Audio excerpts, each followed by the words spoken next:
राधे राधे।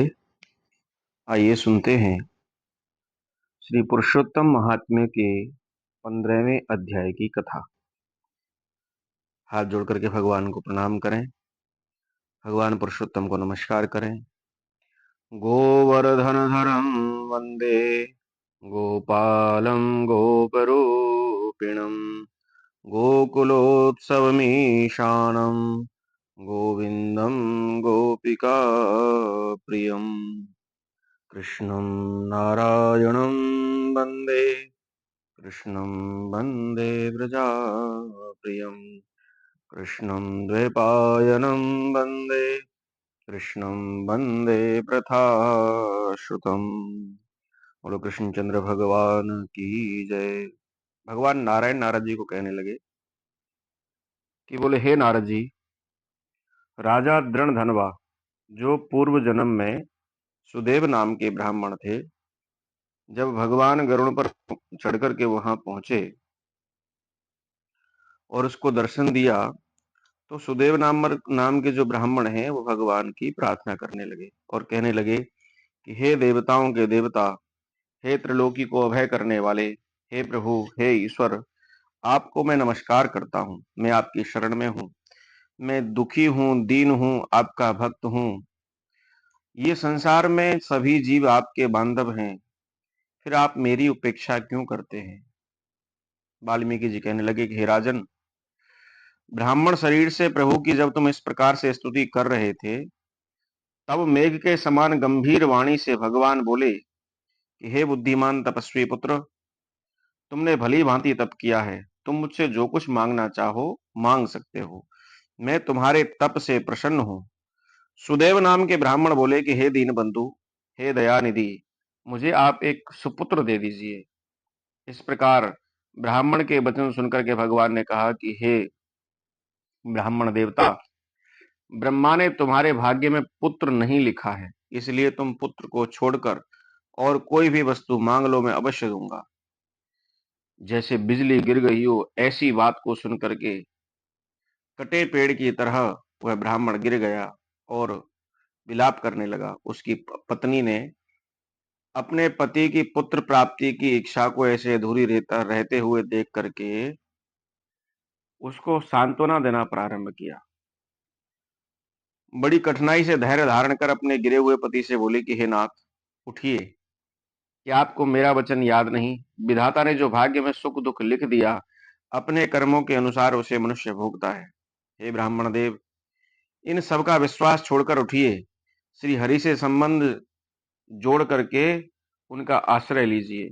जब ब्राह्मण पत्नी इस प्रकार कह रही थी, तब गरुण जी को अत्यंत दुख हुआ और कांपते हुए भगवान से बोले कि हे हरि, देखिए, ये ब्राह्मण और ये ब्राह्मणी किस प्रकार शोक समुद्र में डूब रहे हैं।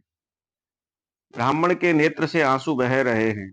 हे दीनबंधु, हे दया के समुद्र, आज आपकी वह दया कहाँ गई जो भक्तों पर रहती थी? आपकी सेवा का फल प्राप्त होने से तो जगत में सभी वस्तुएं प्राप्त हो जाती हैं। इस ब्राह्मण को पुत्र की कामना पूर्ण करने में आपको क्या आपत्ति है? बोले, हे नारायण, जो दाता हाथी दे सकता है, वह अंकुश देने में भला क्यों कष्ट उठाएगा, क्यों दुख पाएगा? हे प्रभु, आप संपूर्ण संसार का समस्त ऐश्वर्य चाहे जिसको दे सकते हो, तो फिर आप एक पुत्र क्यों नहीं देते? हे नारायण, इस ब्राह्मण को एक पुत्र दे दीजिए। भक्त सुदामा भी आपकी आराधना से पूर्ण सुखी बन गया था। आपकी कृपा से गुरु संदीपनी के मरे हुए पुत्र वापस प्राप्त हुए। ये पति पत्नी पुत्र की इच्छा से आपकी शरण में आए हैं। गरुण के वचन सुनकर के नारायण बोले कि हे पक्षीराज गरुण, अब यदि तुम्हें इतना ही दया आ रही है, तो तुम ही उन्हें एक पुत्र का वरदान दे दो। इस प्रकार श्री हरि के वचन से प्रसन्न हो और प्रेरित होकर के गरुण जी ने ब्राह्मण की इच्छा के अनुसार उन्हें एक पुत्र होने का वरदान दे दिया। बोलिए श्री पुरुषोत्तम भगवान की जय। अब एक अन्य मनमोहक कथा, चार चिड़ियाओं की कथा। एक छोटा सा बड़ा सुंदर गांव था। बड़ा भक्तिमय वातावरण छाया हुआ था। पुरुषोत्तम मास चल रहा था। सभी श्रद्धालु स्त्रियां नदी पर स्नान करने के लिए जा रही थीं। मधुर गीत गाते गाते जा रही हैं। वहां नहा धोकर स्वच्छ कपड़े पहनकर वृक्ष के नीचे बैठ करके कथा वार्ता सुनती, यथाशक्ति दान दक्षिणा दे करके घर वापस आ जाती। छोटा सा गांव है। नदी से थोड़ी दूरी पर एक विशाल बरगद का पेड़ था। उसके नीचे बहुत सी स्त्रियां बैठ करके प्रतिदिन कथा किया करती थी। अनेक प्रकार की कथा वार्ताएं करती थी।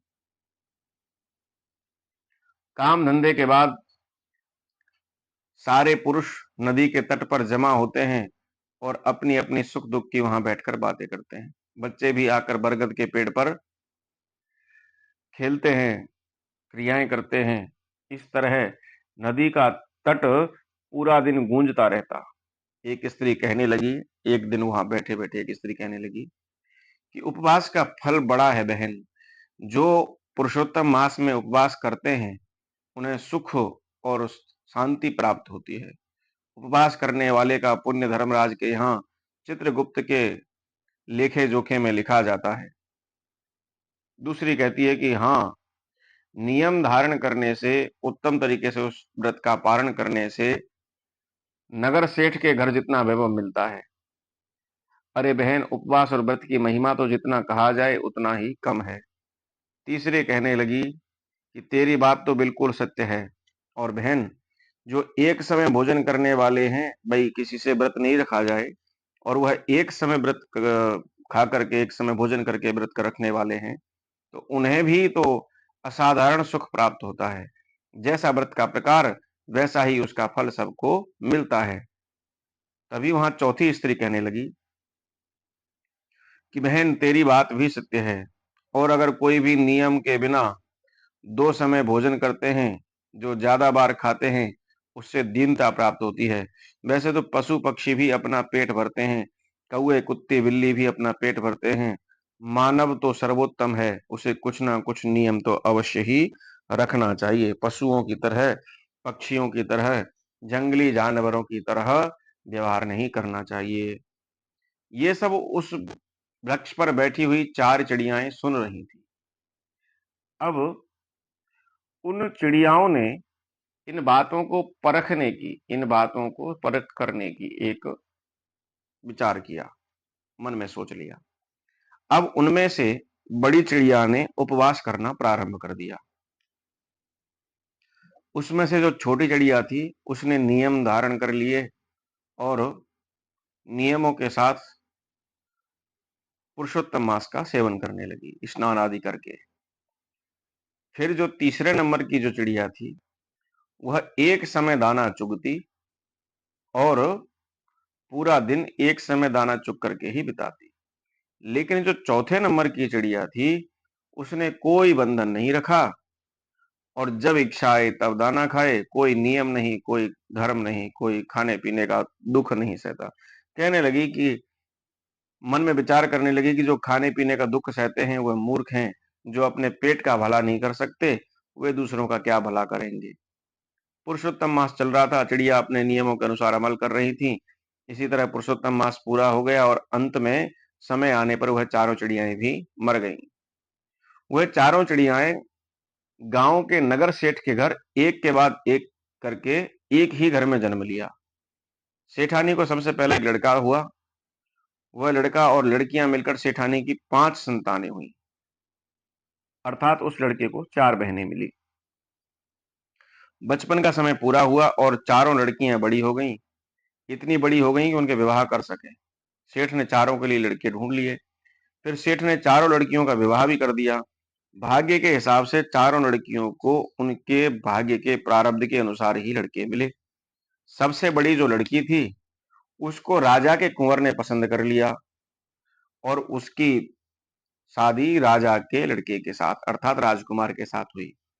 उससे छोटी जो लड़की थी, वह नगर सेठ के पुत्र के साथ ब्याही गई और उससे जो छोटी पुत्री थी तीसरे नंबर की, वह नगर के एक सुखी परिवार में ब्याह दी गई। लेकिन किसी कारणवश जो सबसे छोटी पुत्री थी उसे एक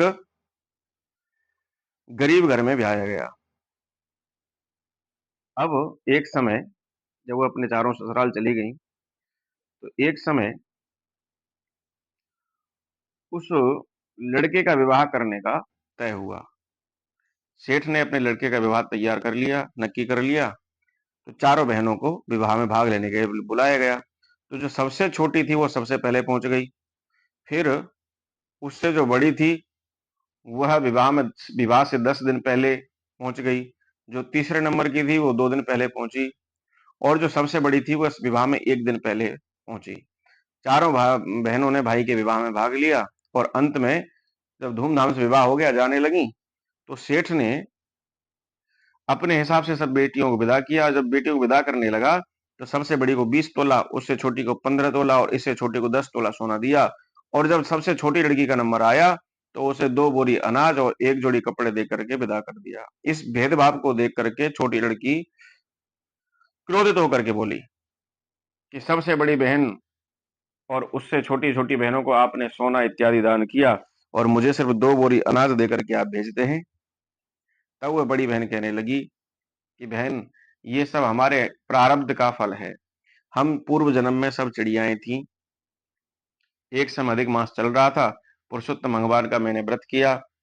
मैंने पूरे मास व्रत किया, और इन दोनों ने भी, एक ने नियम पालन किए और एक ने एक समय भोजन करके समय व्यतीत किया, परंतु तुमने कोई भी नियम नहीं रखा। इसलिए इन हम तीनों को अपने प्रारब्ध के अनुसार सुख मिला, परंतु तुमने पुरुषोत्तम मास का निरादर किया, उस वजह से तुम्हें यह दुख प्राप्त होता है।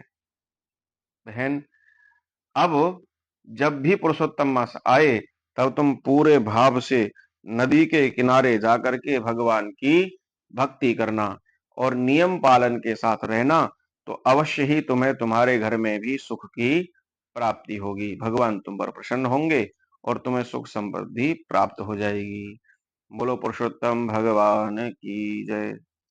पशु पक्षियों की योनि में भी जो भगवान का व्रत करते हैं, जो पालन करते हैं, उन्हें जन्म जन्मांतर में सुख प्राप्त होता है। फिर जो मनुष्य होकर के यदि पुरुषोत्तम मास का सेवन करें, नियम के साथ रहें, नियम बना करके पुरुषोत्तम मास में कोई भी नियम ले लें, प्रतिदिन भगवान का सहस्त्रार्चन करें, भगवान का सहस्त्र नाम का पाठ करें, एक समय भोजन का नियम ले लें, भगवान का शंकर जी का अभिषेक कर लेवें, कोई भी एक नियम ले लें, तो जो एक नियम लेकर के प्रतिदिन उस नियम के हिसाब से अपना समय व्यतीत करते हैं, तो भगवान की कृपा से अवश्य ही उन्हें सुख प्राप्त होते हैं। जब पशु पक्षियों को अपने जन्म जन्मांतर में सुख प्राप्त हुए, तो मनुष्यों की तो फिर कहनी ही क्या। और जो मनुष्य अपना कल्याण करना चाहता है, वह इस परम दुर्लभ पुरुषोत्तम मास का सेवन अवश्य करे, क्योंकि यह हर 3 साल बाद जब ये आता है, तो ऐसे दुर्लभ मौके को छोड़ना नहीं चाहिए। इसमें परमात्मा का जितना हो सके उतना पूजन, चिंतन, भजन, कीर्तन, जो कुछ हमसे हो सके वह अवश्य ही करना चाहिए। बोलो पुरुषोत्तम भगवान की जय। आप हमारे इस चैनल को सब्सक्राइब करें और बेल आइकन प्रेस करें, जिससे कि प्रत्येक जब भी हम वीडियो डालें उसकी आपको सूचना प्राप्त हो। बोले श्री कृष्णचंद्र भगवान की जय। श्री कृष्ण गोविंद हरे मुरारी, हे नाथ नारायण वासुदेव। श्री कृष्ण गोविंद हरे मुरारी, हे नाथ नारायण वासुदेव। बोलो कृष्णचंद्र भगवान की जय। राधे रानी सरकार की जय। पुरुषोत्तम भगवान की जय। गोलोकेश भगवान की जय।